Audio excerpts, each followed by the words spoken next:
We are live. I gotta figure out a new saying for the starter. We're back. We are back.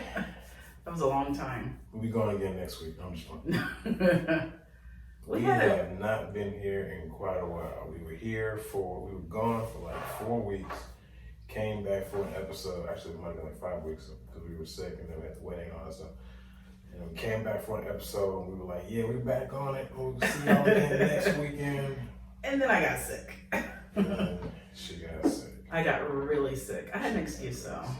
And if you guys have listened to our early episodes, she was sick like this once before. And it put us on a hiatus for a little bit as well. Where she had a really heavy acute case of bronchitis that led to her having extreme coughing fits. And when you have that and you have asthma, not a good combination. And all that type that she hurt her inside, like she bruised her ribs in the process of her all the coughing that she did. I'm saying she was coughing all the time. That was the first time. That was the first time she bruised her ribs. Went to the emergency room and she bruised her ribs. Well, coughing came back. I kind of sensed what was going to happen. The trail of events didn't know how long it was going to take. She started coughing. Coughing got more violent, got more aggressive to a point where she was in pain. And I'm thinking, oh, we're going back in the emergency room. And then I didn't know that it was going to be worse than what it actually was. I thought it was just going to be another bruised rib. Nope, she broke it this time. This time she coughed so hard that she broke her ribs, her rib from the inside. You know how much pressure you have to put on your insides when you cough to break your rib from the inside? You can't break any other body part from the inside except your rib. So I don't wish that pain on anyone. it was not over. It's definitely not over. She's still on pain medicine and still having to go through the waiting period of a heal, because it's not like a fracture. Mm-hmm. Football players don't even get broken ribs all the time. Fractured ribs, bruised ribs, yes. Hers are broke, but she don't play contact sports. But if that ever happens to you, tell them you want a nerve blocker with steroids. That has been a lifesaver for me. Definitely a lifesaver, which is, you're not gonna like it, but it's, let's see, the first time I got 7 shots in my back. The second time I got 5 in the front. But it definitely helped with the pain. I was able to go back to work. She on the steroids. You see her? When she back one time, she said, you heard her say steroids. Listen. Steroids, yeah. I was able to go, it helped me go back to work, because I was out of work for what, like 3 weeks?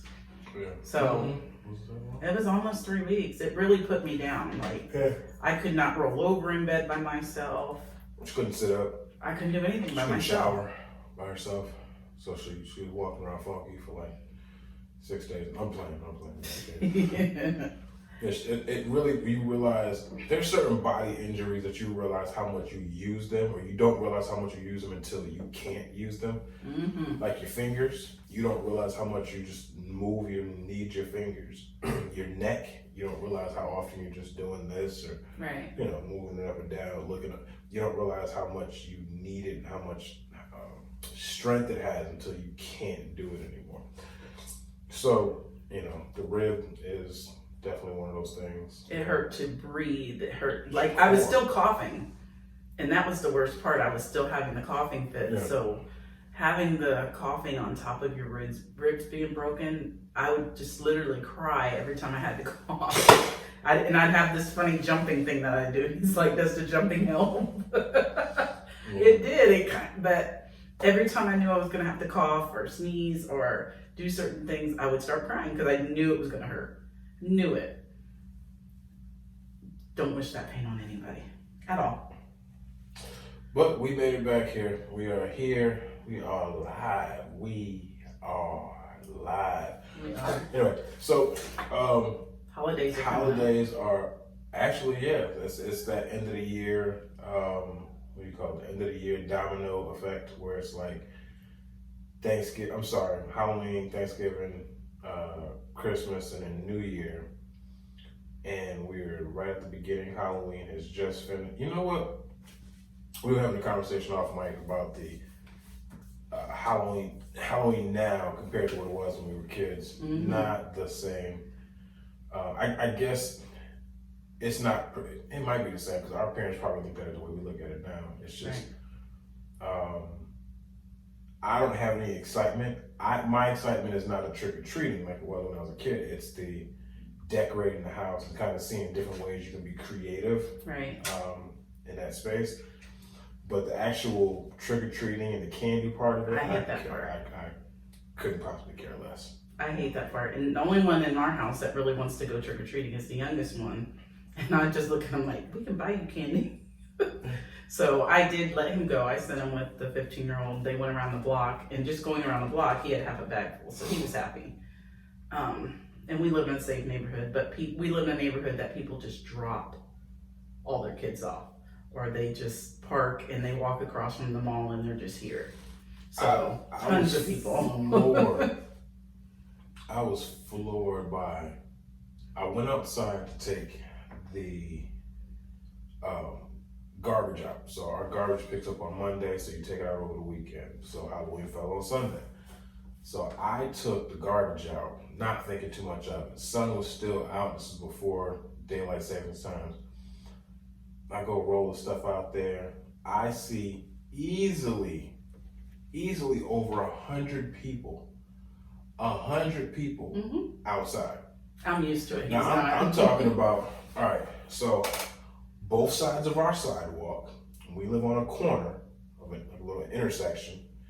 So there's people coming from that direction, people are going this direction, people are coming up this street, people are rounding our corner where our house is, people are going the opposite direction where our house is, and then there were cars parked everywhere. Yep. And our complex is not small. No, if you walk it, it's about 5 miles because I've walked it. There's a lot of little twists and curves and cul-de-sacs and turnarounds and intersections. You can get into this place like 3 different ways. Anyway, yeah, I mean it's sweet pickings for the kids. They don't really gotta go too far. We're the Sour Patch ones because we live at the beginning of the subdivision. We get hit the most. So I learned that real quickly when I first moved here.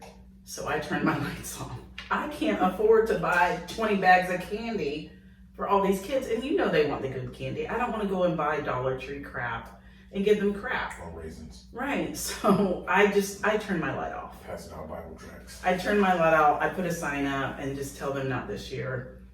But maybe one year I will do it. But there's so many people that get dropped off in this neighborhood, or they park and they just come. And I get it. It's a safe place. They might not have a safe place. I'm cool with that. But I can't afford to mess with all y'all. I'd like to do a show. Do a show in the driveway, a little stage show. Maybe we can do that next year. And then I just thought about that. Maybe we'll spurge for the candy then. We might not even have to do candy. If we're the entertainment, we're bringing people to the area. You can get the news trucks out there. We'll give out bumper stickers. That will be our candy. One family's doing something different this year. They are entertaining the trick or treaters. But what did you do as a kid? What you mean? For Halloween, what did you do? Or trick or treating. Y'all didn't have. Okay, so we had a big to do. So at our house, You had a big what? a big to do. Oh That's my my God. white girl coming out. That's a white face. That's the white girl coming out. Okay, so we had a big to do where my parents lived in that type of neighborhood that everybody got dropped off to. So we all came to we all went to my parents' house, and we would have, my stepdad would make some food or whatever, so we would eat, then we would walk the neighborhood, and then we'd come back and go through our candy and stuff. But they would have hay rides through the neighborhood and stuff like that. But that was kind of our tradition. Now my stepdad was all about haunted houses and dressing up the house and stuff like that. So he had like a graveyard setting in the on the lawn. He just went all out. But we got really dressed up and we went. We did the hay rides. We did the haunted, like some of the houses in the neighborhood would do haunted houses. Like we did all that. But that was every single year. Even for my kids, when I became an adult and started having kids for myself, we still went to my mom's house. And all their cousins still came to my mom's house. When I went through a divorce, the boys told me, my cousins are a little bit upset. They can't come to your house anymore. They could still go. They could still come. I don't care. But that was the place, that was one of the spots to go. These people were giving out whole candy bars to everybody. And you're talking about, you think they drop kids off in this neighborhood? Mm-mm. That neighborhood's 10 times more. Crazy, crazy. Crazy. What about Halloween Horror Nights? What? Have you ever been? No. Okay, well, I've been once. No. Never been one to go. Yeah, I've been twice. For those who live out of state and have no idea what Halloween Horror Nights is, YouTube it. Halloween Horror Nights, there have been 35 or 30, either 30 or 35, I think it's the 30th. 30 years of it. Every year they pick a main character, whether it be a created character or a actual celebrity character. Most of them are made up. And then they surround every theme around that particular character. So one is like Jack the Killer Clown. Then they kind of make the whole park like this killer circus, or they pick a theme, kind of, certain areas of the park kind of molded around that particular character. Been doing it for years, brings in a whole lot of people from out of town, where they pretty much transform a good portion of Islands of Adventure into this horror. Like, they got haunted houses galore, they got all kinds of little jump scare stations or whatever that you can go to. People are walking around fully made up with chainsaws and makeup, and you got the contacts in. If you enjoy a really good scare and you got some time off between the end of September and I think like 2 days into November, I would definitely suggest going. I wanted to go. I know Dorian went a few times. I think he already went like 3 or 4 times. I wanted to go, but schedule and finances didn't permit. Well, I was sick too. And forget that. I was sick. We couldn't have went anyways. Yeah, because I wanted to go with her, and I wouldn't have been able to do that if she's sick. So that's up to her. But if you do it, you got to get the fast pass thing, which is almost as much as the ticket. Otherwise, you're not getting into these haunted houses. You might get into 1, maybe 2. The lines, especially if you go on the weekend. And the rides are still open too, right. So you won't be able to get on any rides either. The lines for these places is ridiculous. Just to get in, like I was surprised this year with COVID and everything. Just to get in, you see people just piled up in the entryway, and it goes all the way out towards the bridge and stuff. You don't see that when you normally go to these theme parks. Like you can just walk up, scan your ticket, and you go in. There might be a little line, but that's it. No, it is literally person to person. Like you're squeezing in to get in. It's crazy. Way too many people for me. Way too many. I think just kind of wrapping up the Halloween portion. I kind of came up in a suburban middle class family area, and the kids that I was going to school with were only kids that we saw in our area. So again, we're in a small town, so you knew everybody that you saw. You were just trying to figure out what costume they were wearing, but you pretty much knew because everybody wore their costume to school the day of. It was like Halloween morning or Halloween day, you can wear your costumes to school. So kids are coming to school in their costumes, which they don't do anymore. I was very jealous because I remember one year I wanted to be Skeletor from He-Man. And I kept seeing, going to the store and seeing the little plastic mask, and you got the little vinyl. Yes, outfit. Those hot things that just stuck to your body. In a box, and it's got the mask on top, and it's got like this vinyl suit where they just kind of colored in the muscles and colored it. And tie in the back. Yeah, it ties in the back. And you got your regular sneakers on. I wanted one of those because it was one for Skeletor, and Skeletor's my favorite character in He-Man. And my aunt was like, well, how about if I just paint your face like Skeletor? I was like, oh no, hell no. I said, there's no way in the world that's gonna look good. No way in the world. So apparently she'd never seen He-Man because she painted my face completely white and then put like dark circles around my eyes. Said, you look like a skeleton now. I said, not skeleton, Skeletor. And she was like, well, that's how you're going out. And she put a purple shirt on me. I was like, this must be like depressed adolescent Skeletor, because this is not Masters of the Universe Skeletor. So anyway, so I went out for the first run. Went out the stupid mask with face paint on. with a couple kids that live like across the street, right next door. Better not have complained either. Well, no. Well, we went with somebody's parents, so we went to our neighborhood, and then it was like the adjacent neighborhood, and then they took us like a one little car ride to a neighborhood that was around the corner, the one we don't normally go to, but they were decent. And I was like, all right, well, they brought us back, and kids were still out. Now, by this time, I'm gonna date myself, so right around the time when this is probably the last time that I went trick-or-treating, probably 1985, 86. So trick-or-treating for us didn't start until like 7. Mm-hmm. 6, maybe 7. Right. When the sun started like really going down. Right. It was okay for the kids to go out there like that.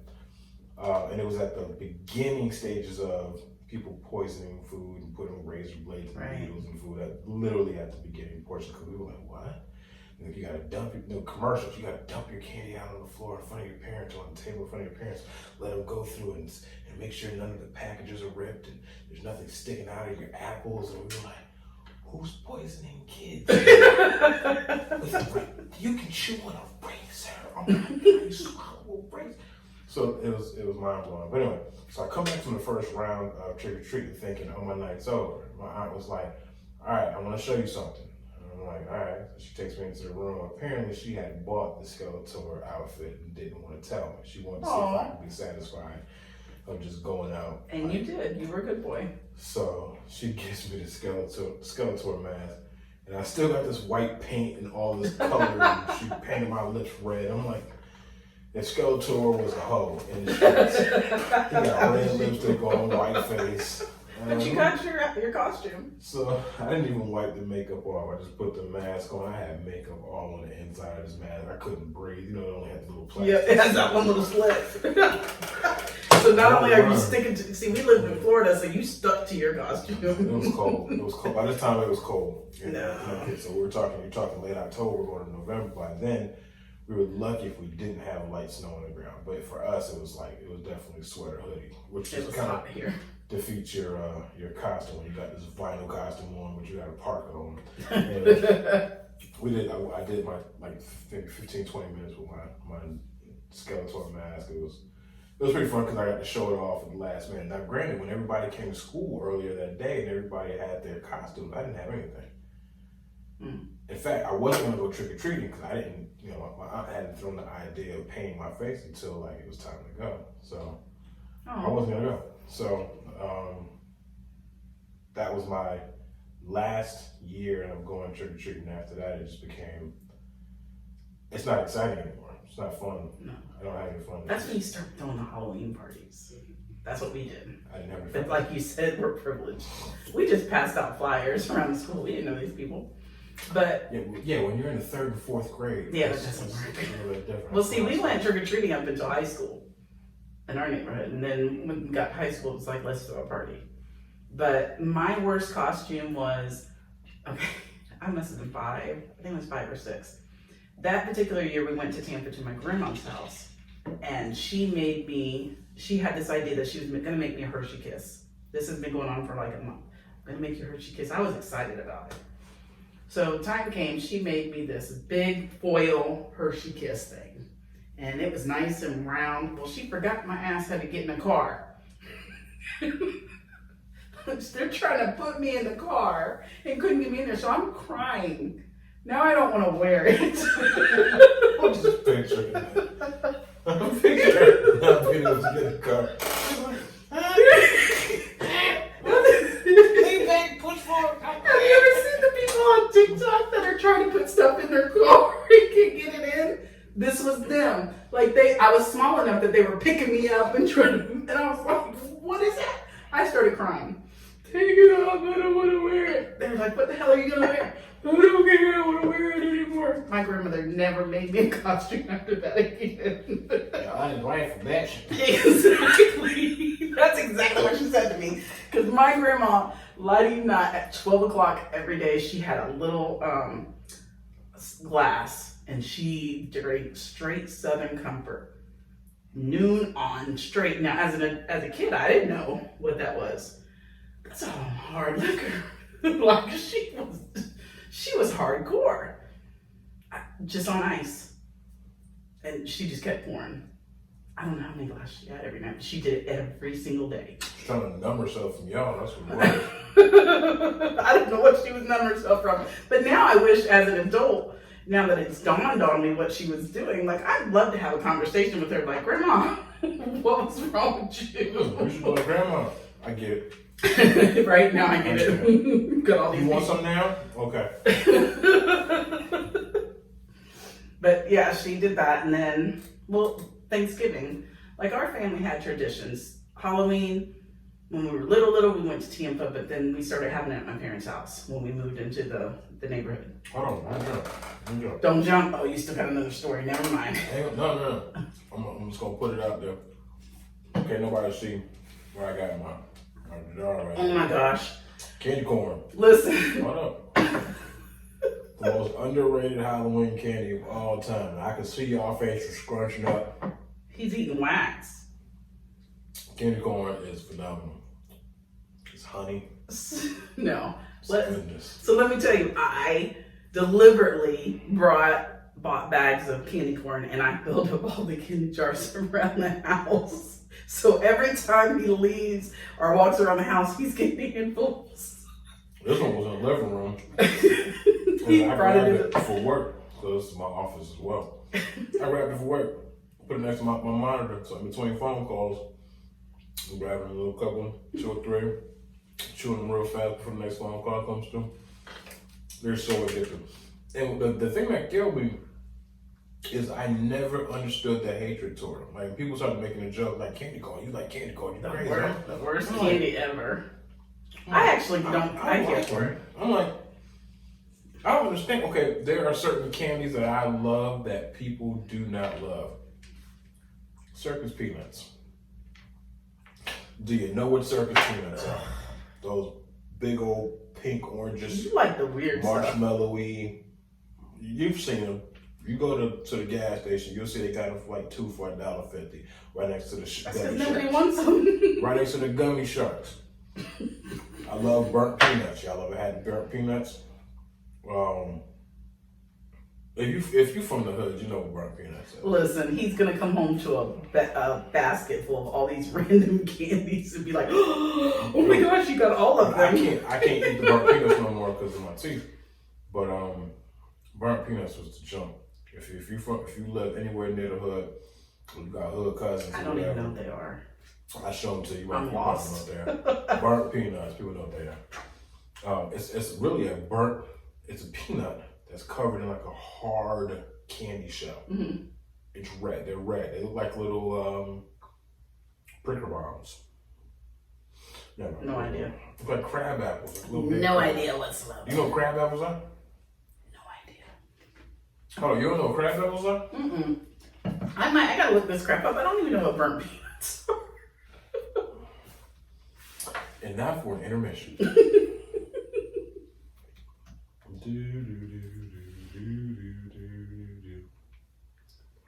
Ew. Love burnt peanuts. Ew. I remember those. I hated those. Now Google crab apples. I hated. Ugh. Burnt peanuts, really? Love them.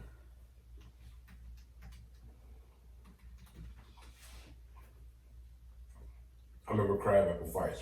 Anybody from Connecticut, you're from the Northeast, you've had crab apple fights. You go outside, you bored, you get under the crab apple tree, they all laying around, I don't see you it. throwing at your friend. I don't know what they are. I put crab apple candy. You put what? Crab There's apple. not candy. What is it? Just crab apples. They're little baby apples that fall from these trees, but they're not. Oh, so it's They're not edible. They're not really something you want to eat. Oh, so it is what I'm looking at. Mm-hmm. Like that. Yeah, sort of. Ew. They're super small. They're about this big. They fall off the tree. Worms are usually somewhere on or near them. Because they hit the ground and then. And you like to eat those? I didn't say anything about eating them. What do you do with them? Don't at each other. See, I was talking about hood activity. I lived in an orange grove and we threw oranges and grapefruits at each other. Okay, but- that's dangerous. No, but my brother, we would go out there and do that. My brother was much older. He was like 5 years older than me. he would always pick the rotten ones with the worms and stuff off the ground and throw them at us. So imagine worms and crap hitting you smack on the side of the face. He was mean. Rest in peace to Kevin, but that was funny.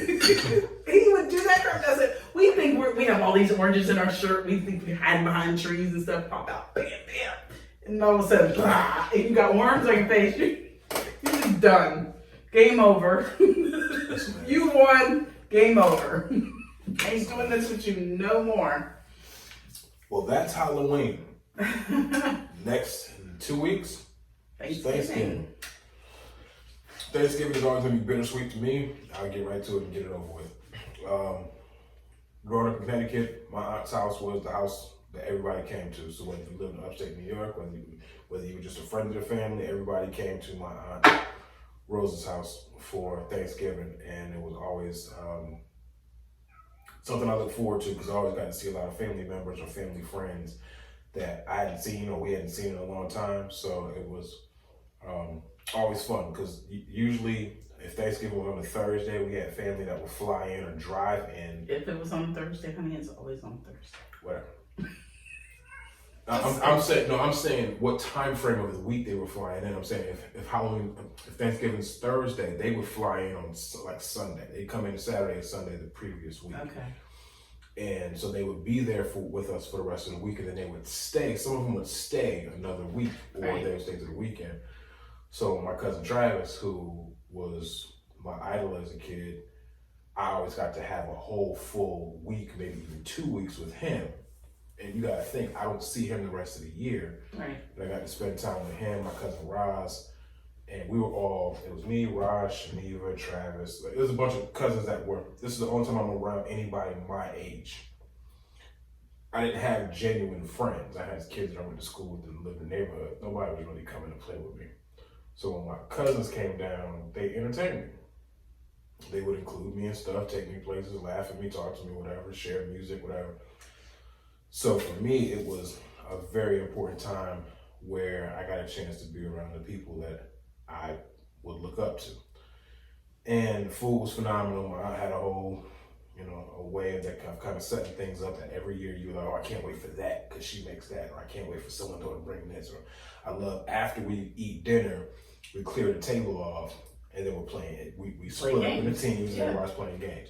We played Pictionary, hilarious. What's the Taboo? When Taboo first came out, we played Wheel of Fortune. We played all kinds of games, like gestures. We played everything. Like, so you got your family, friends, cousins, whatever. Everybody split down the middle. My mom was there. Rest in peace, Mom. And everybody would be on one side of the room or the other. And even the people who were the quietest, they got excited because it was just like it was super fun. So everybody came out of their shells. And then after we were done playing games, everybody went their separate ways, and it's in the house. Mm-hmm. So all the young kids would go down in the basement so we could listen to music or wrestle or play video games. All the older people, like the guys, would go sit in the kitchen or sit outside on the porch and have a drink. The ladies would still stay at the table, gossiping about the other people at the church or people at their jobs. And then some of the family friends would leave because they got, house hop. Right. Those were memories that I'll never be able to replace again in that sense, because it was my introduction to holiday celebrations. It was the main holiday where we had family come down and spend time with us. Christmas, everybody did their own thing. So nobody came down for Christmas. Easter, yeah, it was Easter and Thanksgiving. And you can see how far away those two are from each other. But people would make arrangements to be there at Thanksgiving. Easter, you may not see them. Right? Easter, no, that'll work. But Thanksgiving, they'd be there. And then football later on that day, that whole weekend. Can't beat it. And we haven't had one of those kind of Thanksgivings since I might have been 16. Wow. 16, 17. But those stand out in my mind as being the most important years. And I haven't even tried to recreate that, because it's like, that's here. This is what my brain was molded on. This is here. And it's like, you're talking about having a house full of 50 people. I know. Strictly just family. Mm-hmm. So, anywho. Well, that's kind of how my family was. Everybody came to my mom's house for Thanksgiving, and her brother and everybody would come down from Alabama and different places, and they all stayed with my mom, and we did the games and stuff like that. And then Friday, the women would get up early in the morning. They'd do the Black Friday shopping. The men would go golfing, and then everybody would be back that evening. But it was like a whole weekend thing. But that was just a tradition. Christmas was we'd do Christmas Eve at my mom's house, Christmas at my grandmother's house, and then I'd go to my other grandma's house. So we had like 3 or 4 Christmases. But that was just a tradition. So now that both of us have family that's not really here, we're doing Thanksgiving here this year with the boys. And I told them they can bring whoever they want. I don't care. But now we have to kind of build and start our own tradition. And then when the kids have kids and stuff like that, like it's going to be a slow build, but we have to be the ones to start that over again, because there are no grandparents. There aren't any aunts and uncles anymore.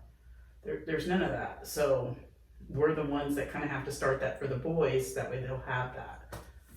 Because they know what it is, because they started it in my family with my parents. So they know, but now they're not living anymore. So it's like, at the beginning, when I lost everybody, it was like, how do I recreate this? What do I do? Like, you feel lost. And I was that way for a few years. Sat here, I'd let them go to their dad's house, and I sat here by myself. And they still go to their dad's in the evening or whatever. So it's just something that now we're trying it this year, cooking dinner, having everything here, have the boys come over, do some games and stuff, and then go on their way. But this will be our first year of like starting our own tradition. So let's jump right into controversy. We haven't had any controversy in a while. Favorite Thanksgiving dish? Ooh. Favorite, not multiple. Favorite Thanksgiving dish? Oh, hold on. Matter of fact, if we're going to go down the list, we're going back up to Halloween then. Favorite Halloween candy? If you could walk around and get one candy all night long, what would that one candy be? I like my candy bars. Be more specific. Snickers, Twix, Kit Kat. I said be specific. Those are my specifics. No, it's not. I said one. You pick. Those are my 3. That's what I'm sticking with. I can't choose out of those 3. Because I'd be happy with all. Those are even for me. I don't have a favorite out of those 3, but those are the same for me. What about you? It's a cop out. It's not a cop out. Oh, it's definitely a cop out. Reese's peanut butter cups for me. Oh. Duh. Yes. So we would have been great, because I would have just given you all mine. I hate those. That's awesome. All right, favorite Thanksgiving dish. You don't name. I'll just be like turkey, ham, and like macaroni and cheese. I can't get past 3. It's got to be the 3. Okay, so I grew up in a white household. We didn't have macaroni and cheese growing up. What? Let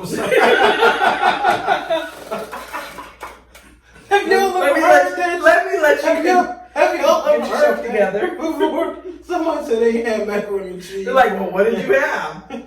Green beans. Bean casserole. No, it wasn't a casserole. It was green beans. I had lasagna. We had green beans. We had broccoli, mashed potatoes. We had stuffing. We had corn. Yep. What the hell is broccoli? Well, this was the only year. That's the only time of year that my mom allowed my stepdad to cook broccoli, because she hated the smell of it.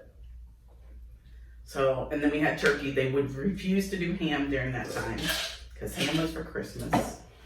Then we had like, wait, what? Yep. We had our rolls, and then we had our desserts. That was it. What kind of rolls? Regular rolls, or they didn't have No. They had a Hawaiian back then. Nope, not those. We normally had the Pillsbury, the ones that peel or whatever. Yeah. So we had those, but that was our way. You still didn't answer the question. Okay, my favorite dish. As I got older, I would bring greens and macaroni and cheese. So everybody was like, "Is she gonna bring that again?" So my favorite dish is macaroni and cheese. Are y'all thinking what I'm thinking? She don't know how to make that. Are y'all thinking what She from I'm the White thinking? House. Listen, I proved myself last year. No. Let me finish my statement. Don't just add my statement, because I proved myself last year. Don't. If you did not grow up making macaroni and cheese, and you going off of, and the first time you do it, it's your own recipe. No, it's not my recipe. Whose recipe is it? If I tell you, it's not a secret. No. Whose is it? Okay, it's a Southern recipe, but it was Sweetie Pie's recipe from that show.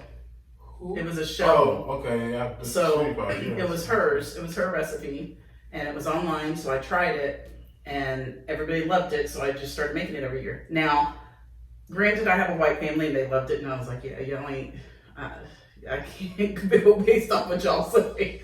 So last year, I didn't have anybody to hang with, so I hung out with a black couple, and I told them I'd bring macaroni and cheese. And the husband was like, he texted me every day that week and said, you better not mess up the macaroni and cheese. You better not mess up the macaroni and cheese. I'm telling you, you mess up the macaroni and cheese, we're gonna have a fight. So I was paranoid. I was like, I don't know if I can bring this. But I did. I made it. I was shaking the whole time. As soon as I walked in. The whole time you were making it or while they were eating it? While I was making it and while I brought it in.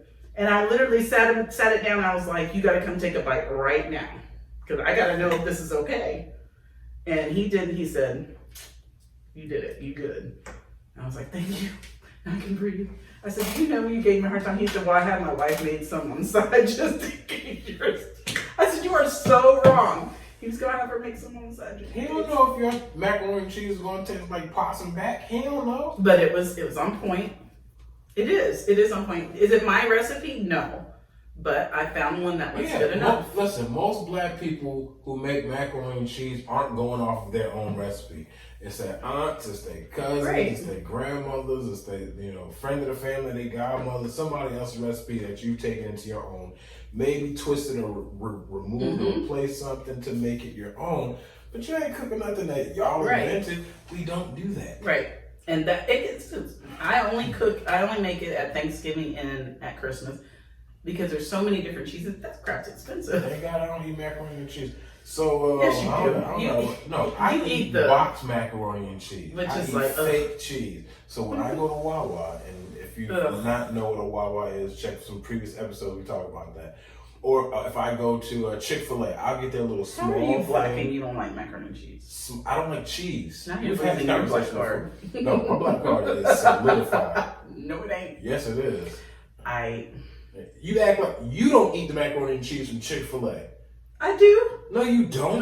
No, all the time. I do sometimes. I'm arguing about my black card. My black card is solidified. Damn, no more solidified than yours. What is your favorite dish then? Thanksgiving dish? Yes. Anything involving sweet potatoes. And he was so upset because when I started coming up with the menu for this Thanksgiving, I didn't have sweet potato pie. Oh, he was like, "What is wrong with you?" Y'all, you know what she said. You know what she said. You ate the pumpkin pie? So everybody knows the pumpkin pie? That's what me and the kids eat. Pumpkin pie. Hands up, everybody. We're gonna vote on this one. We're gonna vote on this one. I don't even know that my kids will eat sweet potato pie. I guess we'll find out. Sweet potato pie is better than pumpkin pie. It has more flavor. It isn't. Ugh. You've never had it.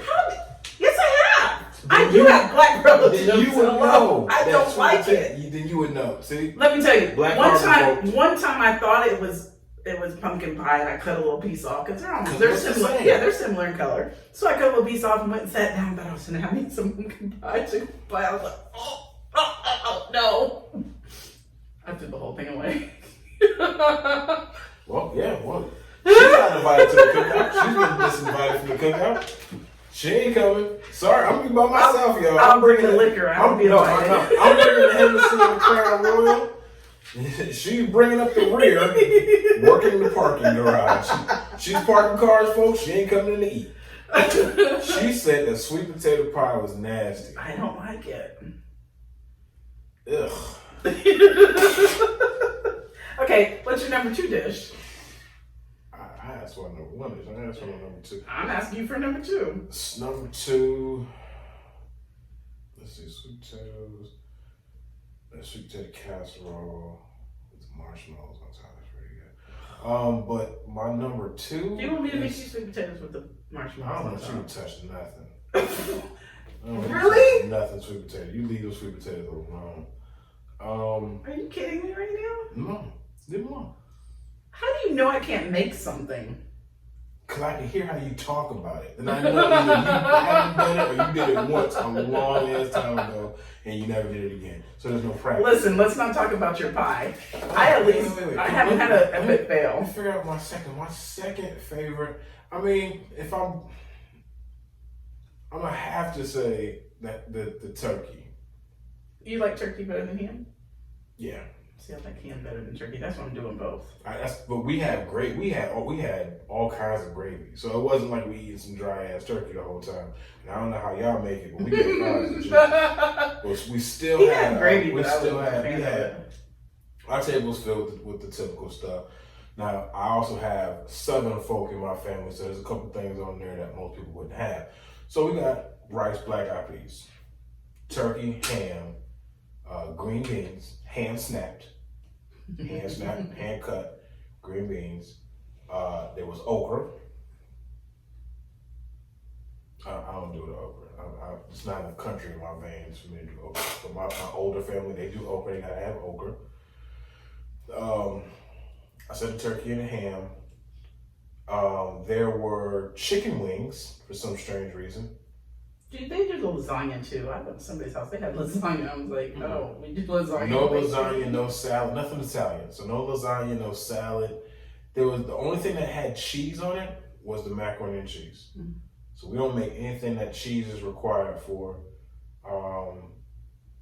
There's other stuff, white rice.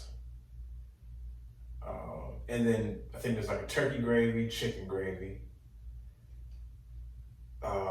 cranberry sauce. Listen, I know people are usually hit and miss with cranberry sauce. I love the canned jelly cranberry sauce. My parents always had that. And that cylinder. And it was always still sitting there at the end of the day, too. That's because I loved it, because I love that bittersweet flavor to it. And you just kind of take a bite of that with some of the mashed potatoes. We did have regular mashed potatoes, too. Sweet potatoes. So whether they were just like in the squared off yams, mm-hmm. or whether they were kind of in a mash form with the marshmallow casserole. What about stuffing? Yeah, we made stuffing too. We had homemade stuffing. My family made their stuffing homemade. I have a question about that, because white people and black people make it differently. So growing up, I always hated stuffing because I thought it was made a certain way. They put celery and raisins in there. What the hell you putting raisins in a stuffing for? I don't know. But I never liked it growing up. And then I went to somebody else's house and I was like, oh, stuffing's really good. It's not like what we made it. I'm not kidding. Proof positive that the stereotype about white people putting random things in food that don't require those particular random things are true. I could see you coming to my parents' house and watching my stepdad going, why? Why? Oh, well, hey. I can see y'all having a match. Hey, what are you doing with the sun-made raisins? Are you making a fruit cake? Some raisin bread, maybe.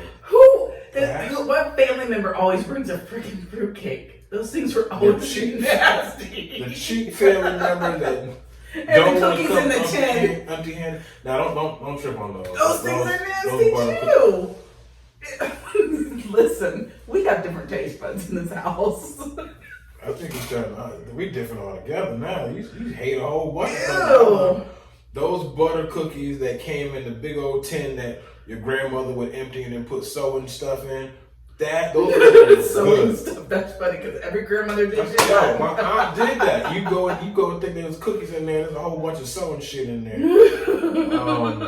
Those tins are good for stuff. I remember coming home from school and then that being my snack. My uncle would give me one of those little sleeves, Pepperidge Farm sleeves.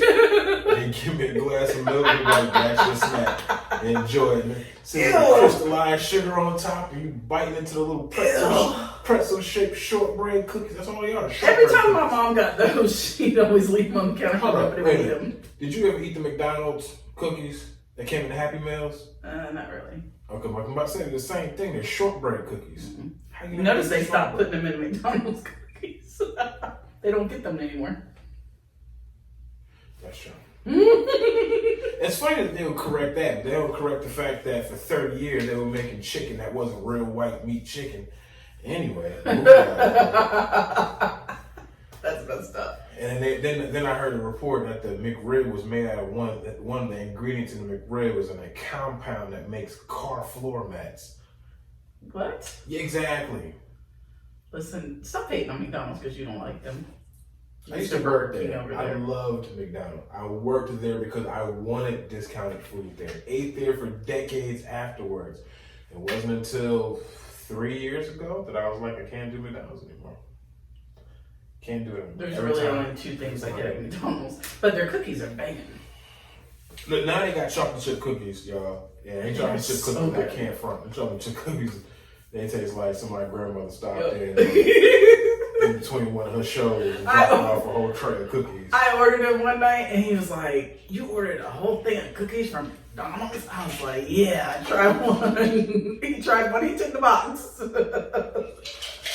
I was like, and they soft, they're not hard. It's soft. It tastes right. All right. So, Christmas.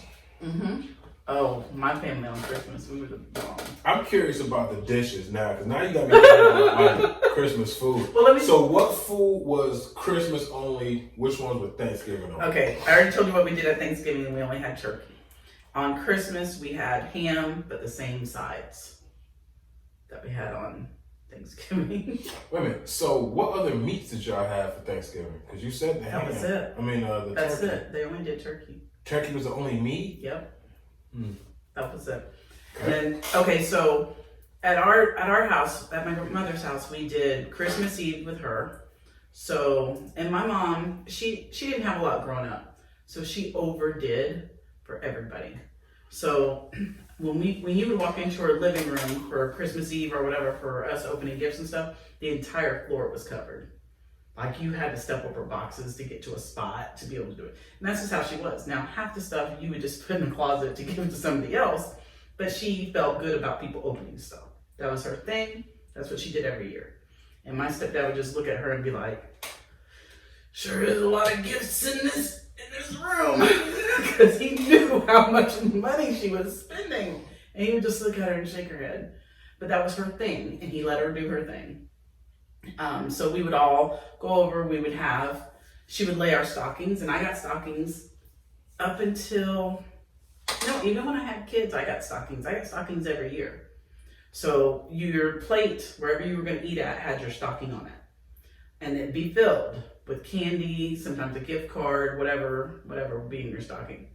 And then we would eat, and then we'd go and open up gifts, and then everybody kind of go their separate ways to play and do whatever they were going to do, and then the adults would play cards or whatever. But we would have ham, and then the same sides that we had for Thanksgiving, and then we would go, Christmas morning, we would go to my grandmother's house in Tampa, my white grandmother's house in Tampa, and we would have the exact same thing. And then I'd go over to about 12, 1 o'clock, we would go to my black grandma's house, because they only lived 7 minutes away from each other. So we'd go over to her house. We didn't eat over there. Sometimes we might have a piece of dessert or something, but we didn't really eat over there. We just went over there to visit, maybe bring her a gift and stuff like that. And then we'd come back and we'd play games for the rest of the night at my grandmother's house. And that was our tradition every single year. So the whole Santa Claus thing, stuff like that, we didn't do a whole lot of that because we always opened up gifts on Christmas Eve. So she really didn't say too much about that. We knew more about the Easter Bunny than we did about Santa. I don't know about this one. Listen, my mom forgot to put the Easter baskets out one year, and we got up looking for them. She's like, "Go back to bed." So we were peeking out the door. We saw her walking around putting out the eggs, but she just forgot. She fell asleep. So wait a minute. What was your Easter tradition? So we would wake up and we'd have Easter baskets on the table, and there'd be eggs around the house and all outside the house for us to go Easter egg hunting. But we'd have these huge baskets just full of stuff. And we'd wake up and go do that. And then family would come to my parents' house, because that was the place for Easter. It was back at my mom's house. And we'd have the same thing that we had at Christmas on Easter. Exact same thing. Now for New Year's Day, it was cabbage and, what is it? There's a tradition. What are you, Irish? Yeah, I am Irish. You didn't know that? I had no clue. Yeah, my grandmother's Irish, but I get it from her. She's red hair, light skin. Cabbage. It was cabbage, and I love cabbage. It was cabbage and, what meat was that? Pork? No, it was... Corned beef hash? Yes. Yeah, that's Irish. That's Irish staple right there. Every year she would have that, and she used to tell us, "It's a tradition. You have to eat this to have good luck." And she was a stickler about you don't take your Christmas tree down until after New Year's. She said, if you take it down, you're gonna have a bad year. And maybe she's right, because now I think about it, the years I've taken it down are been my whole years. So that's like our staying up till New Year's this year. Might as well leave it up to like a Flag Day or something. I had a parent tell me the other day, we were talking back and forth, and she has been setting up for Christmas, and I was like, man, everybody's been telling me I said, my husband's like, let's get through Thanksgiving. She was like, she said, I left my Christmas tree up all year. She said, 2020 was hell. I was going to make 2021 the best. I said, less work. She's like, I needed something bright in my life. So she left her Christmas tree up all year long. And I was like, He's looking at me like, nope, don't even think about it. No, it just takes up so much space. You start realizing how much space that you don't have when you got to maneuver around the Christmas tree. Plus, we have a new puppy. Did we introduce Diamond? We did introduce Diamond, but I got to tell you guys this, since we're talking about her. Oh, boy. She listens to me. But it is absolutely hilarious to watch her with him, who has spent the most time with her, and been around her the most. And she won't listen to him. She'll go outside and hide underneath the bench and just look at him when he tells her to come in. And she's like, I'm not coming. And she just does, like, I've been training with her. She'll sit for me. She'll lay for me. She'll come. Like, she won't do nothing for him. She just looks at him like, you got a treat? I would like a treat. Thank you. It's the funniest thing. But you and her will be going to training classes starting next week. And you guys can have fun with that. But when I pick her up, she like melts my arms. She gets comfortable. Mm-hmm. Puts her head on my shoulder, falls asleep, gets comfortable. She starts licking my face. She likes me. She knows I'm a softie, that's all. Mm-hmm. She knows exactly what to do to get away with you. It's breathing pretty much does it. All she has to do is look at him. She's freaking adorable. But she's a nightmare. I left for work and he texted me. He was like, "You're not gonna believe what your daughter did." I was like, "Wait, what? What are we talking about?" He was like, "This thing just tore up the pee-pee pad all over the crate. Not in the crate. We have like a big octagon thing, so that way she can move a little bit during the day. And she ripped up the pee-pee pad, had everything thrown everywhere." And he was like, "I haven't had time to even clean it up." So I came home to a huge mess from her, and she just looked at me and like, whatever in the corner, like, she's gonna be mad. And then was it like the next day? The next day, I think, he went to the bedroom and she was in the octagon again, and he starts hearing her bell. Now, we put a cat bell on her so we can find her, a little cat collar. So he went in the room and he starts hearing her all around the living room and stuff, and he's like, that's kind of close. Man, that's kind of moving around. So he came out. She's out of the octagon. He has no idea how she got out. No clue. Thank God we have cameras in the living room, because we had to rewind that back to see what had happened. Because I'm literally going, all right, so it's either Daisy gave her a stool and she got or she's got really good leaping ability. Because I didn't hear anything as far as like, oh, something's hitting the fence. Right. Something's trying to parkour up the fence. Nothing. It was just 1 minute I heard her and went quiet. I'm thinking, okay. Because after a while, sometimes she gets comfortable. She's just like, okay, I'm going to be here for a while. She'll sit down, she'll gnaw on a toy or gnaw on a bone. And she just chills. Well, I started getting quiet. Then all of a sudden I started hearing her bell running back and forth. I'm like, that cage is not that big. And she runs. That sounded close. So why is she that close? No, it couldn't be. So I blew it off. But I got to get up and start doing a couple of things, put some stuff in the laundry room. So I walk out the bedroom, glance over in the octagon. I don't see her. Looking, I'm like, she under the blanket? Looking. I take a couple steps to walk toward it. I see her coming out of my peripheral, out of the kitchen. Just trots in the room and stops. Yes, Daddy. I did it. She sound like Cat Williams in my head. Yes, Daddy. That was me. Pimpin' system, pimpin' system, pimpin'. That's tough. Now, mind you, a week ago, prior to this, she has figured out how to open the gate to the octagon. She'll hit it as much as she can until the little bar goes over, and then she gets out. So at first, I put clips on it. She learned how to take the clips off. I'm like, this freaking dog, she's too smart for her own good. Mm-hmm. She's been here before.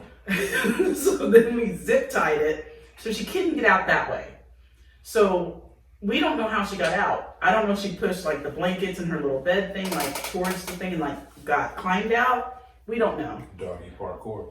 So she was backed up, ran, just climbed, did the cartwheel over, landed on her feet. We still don't know how she got out that particular time. So I removed her bed out of there. All she has is a blanket. Like it's like a prison now. She has a blanket, a few toys, her potty pad, which I had to put a potty pad inside of a locked case because she'll rip it up.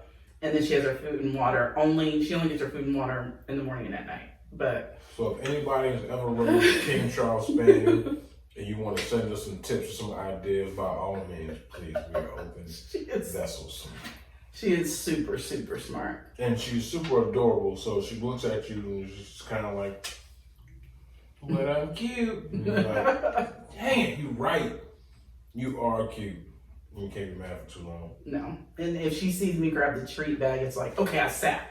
I'm sitting. This does something. What does it do? She knows to sit and it does something, but she hasn't figured out what yet. Yeah. So every time you approach her, she'll sit and look at you like, okay, are you going to take me out because I sat? Yeah.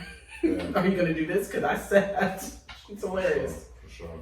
So anyways, back to Christmas and all the holidays.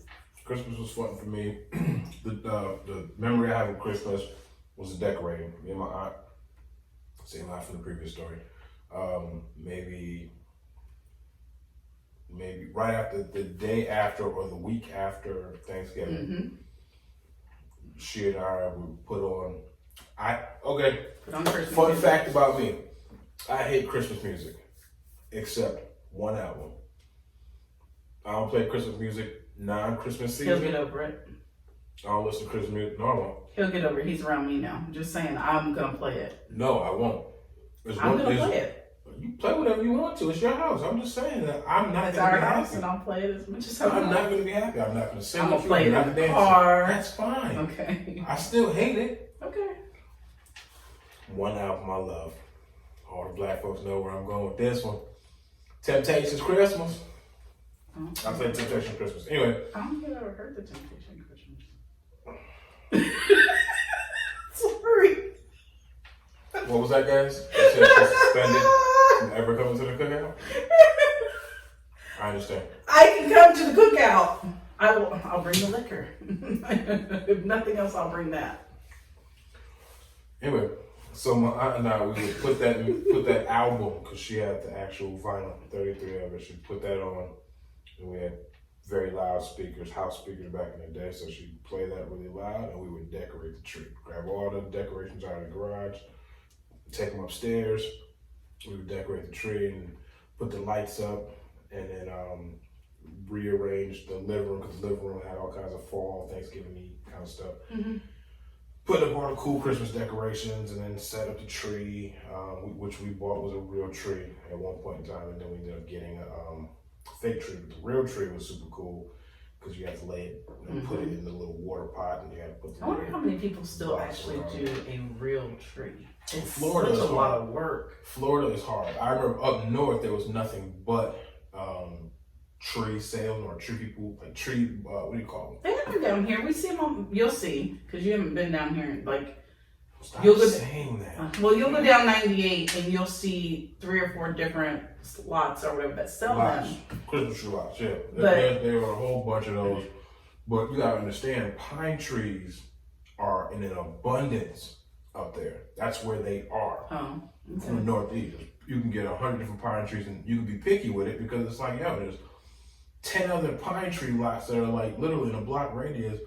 They don't got what I want. They were super expensive down here. You might as well buy a fake one for the price they want for the real one that I'm just gonna throw out in 2 weeks. Well, that was the problem. The problem is like somewhere near the second week of it being up, you start noticing the pine needles start falling or turning brown. Right. It doesn't. I mean, it still smells phenomenal because your house smells They have like spray for that. big ass pine tree. Your house has a big ass pine tree, and it smells amazing. But falls apart. Anywho, so we decorated the tree, lights, all that fun stuff, and that was fun. Having the lights, flicker and flash, and that was our night light. That's my night light. Like my bedroom was right next to the area where the tree was. Just kind of looking out the They left it on all night? Wake up and you just kind of see the flashing of the lights. Mine goes off at 9 o'clock. You turn it off? I have a timer. We didn't have timers back in the 80s. Oh. We weren't all rich with high-tech gear. Then you just unplug it every night. You plugged the shit in. It was a night light. We had it in the window so people could see. You drive by, you see, well, Miss White say got the Christmas tree up. Anywho, but we were in a neighborhood with a bunch of people doing the same thing, so it wasn't foreign. Okay. And the big old star on top of the tree was lit. Literally, it was lit. So the Christmas morning, we all had our designated spaces to sit under the tree. Me, my cousin Audrey. Y'all had assigned spaces every year? And any visitors they had to fit in between where we would normally sit. Now, if visitors came to your house, did they make sure they had gifts to open? What you mean? Would your family provide gifts for visitors? No, because they're visiting. See, my mom made sure if she knew anybody was, like, we had to tell her if somebody was coming or whatever, and she would make sure they had a few gifts to open as well, because nobody could be at our house and not open something. And if somebody did come, she always had a stash. Okay, so this is the thing. This era that I'm talking about is when I was living with my aunt while my mom was in nursing school. So it was me, my aunt, my cousin Audrey, which was like my big sister, who was much older than me, and then her dad, my uncle Jimmy. It was only 5 of us, or 4 of us, excuse me. So anybody that came to visit after that, so I'm saying we get up probably because of me, but we were up at like 8:30. So you had already done that. Exactly. Whereas we were doing it the night before. We did that. I spent time under the tree playing with the toys that I got. They were trying all the clothes and having me stand up and try on a sweater or whatever. My uncle had some sort of tool or some kind of knick-knack that he was kind of playing with. We sat there and kind of basked in it and talked. And then it was like, all right, we're all hungry. We're all hungry. My uncle would make breakfast. Like every other morning with cereal, some toast, some oatmeal. That morning he cooks. He makes grits. He makes sausage. He makes eggs. And we all sit down with orange juice. We all sit down and have a breakfast together. And then we're just kind of chilling. And then some of the visitors come by. They want to stop by and wish everybody a Merry Christmas. They may bring my aunt something or Audrey something. But they weren't really necessarily bringing me anything. They were just showing their happy, Merry Christmas, happy holidays, and then they're gone. Then the next family friend would come by and they would do the same thing. Oh, just say, how you doing? Good hugs, kiss. You might get some leftover food or whatever. Then they're gone. And then later on that night is when my aunt would serve food. And then we would invite certain people over, and then we had the big family dinner, and then the same thing we did for Thanksgiving, the game night afterwards. And that's how we did it. So it was quaint, but it was, I would say, traditional. Was it a lot of gifts and stuff like that, or just a certain amount? I got every toy that I wanted at that time. And then I had a whole bunch of stuff that I didn't even pay attention to. And I got a whole bunch of clothes that I couldn't even remember one outfit, but I remember every toy I got. Well, we decided this year. Okay, so originally I have money that comes out of my paycheck every week that goes into an account so that I have enough for Christmas. Now my boys were used to having Christmas Eve with my mom, going to their dad's, having Christmas morning with him, coming back and going to my grandmother's house, then going to my other grandma's house. So they were used to 4 Christmases. Well, everybody kind of passed away within like a 2-3 year period. So they went from that to only having Christmas with me, then they go to their dad's. That's it. So I felt this burden on my shoulders that I needed to keep up with that. So giving them a certain amount, making sure they all have like 10, 20 gifts apiece, it gets hard. So, and what we decided to do this year is each person is getting one gift per person. So there's 6 people in here, you're gonna buy 6 gifts. And then you're gonna buy one gift for the table for elephant exchange or Chinese gift exchange, whatever you wanna call it. But to try to pull them away from, it's all about gifts. Like, but everybody's still getting 6 gifts because there's 6 of us. So everybody's still getting a good amount. But it's not me buying so much for everybody and having this large amount that I'm spending on every kid. I would like them, to think about people that don't have things and maybe donate to that, or like you were talking about going and serving somewhere. I want them to get away from this greedy thing that they have. So anyways, we decided to do that. We have a group chat and we said, okay, everybody sends a Christmas list in this group chat. My oldest, you have to understand, he's the one that was with me the longest with my mom and had all the gifts, and anything that he ever put on his list, my mom got him. I don't care what price it was. He was the first grandchild. She made sure he got it. He asked for Disney passes one year for the family. I told him to ask, just saying. We got them. And I told her, I said, don't buy anything else, just do the Disney passes for the family and you don't have to do anything else. He got the Disney passes and everything else he would have got for Christmas. That's just how she was. So anyways, everybody's kind of putting their list inside this group chat and he sends his list. So I start clicking on his links of what he was sending. Now this is the kid that doesn't buy anybody a birthday gift. He'll come in, one Christmas he came in with a bag of candy per person because he quote unquote didn't know what to buy people. I'm like, you are a cheapskate and you want to do people like that. But then he puts $400 items in his wish list. And I'm like, are you crazy? I said, Denzel, now I know you ain't buying nobody no $400 gift. So you need to redo your list because we ain't buying a $400 gift if you ain't finna buy us one. Exactly. Like, I didn't even get a birthday gift from this kid. So are you crazy? Like, you need to change your list real quick. And it's, for him, I think it's hardest for him because my mom spoiled him. She did. And then when she passed away and stuff, and we weren't around her, I tried to keep that up. That's why he's the way he is, if I'm being honest. Like, I had that mom guilt, like, oh man, because at first I was kind of taking them away from my family before everybody passed away. And you get that mom guilt where, okay, I still got to keep up with it. They still got to have the Jordans. They still got to have this name brands. And I kept it up. Believe you me, I kept that crap up until they graduated. And then I was like, listen, y'all got jobs. Y'all got to buy this crap on your own. But they always had the name brand shoes. They always had name brand clothes. They always had what they wanted for Christmas. They wanted the PlayStations. I made sure they got them. So, but that's a big burden for me to hold on to. And I got to cut that crap out. I agree. So, anyways. I agree. Well, I think we wrapped up the holidays. I think I will save New Year's for when we do the year-end wrap-up. We'll talk about that. We haven't even talked about what we're going to do for New Year's. We actually will be kid-free. We have talked about every holiday in advance. Stop planning so far in advance. I'd drive him crazy with that. I'm a planner. Yeah, great. It doesn't always work for everybody. And, life is not promised. You start thinking about what you're going to do 3 months from now. And you still got a plan, though, too. Yeah, if you say so. You still got a plan. If you say so.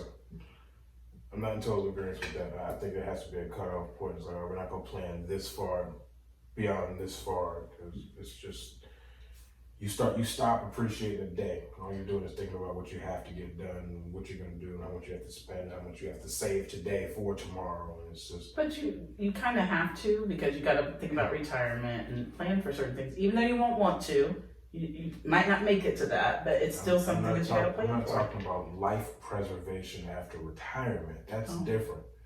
You're talking about this is what we're gonna do for a holiday 2 months from now. Is that why we haven't planned for next summer yet? I quit. I'm out.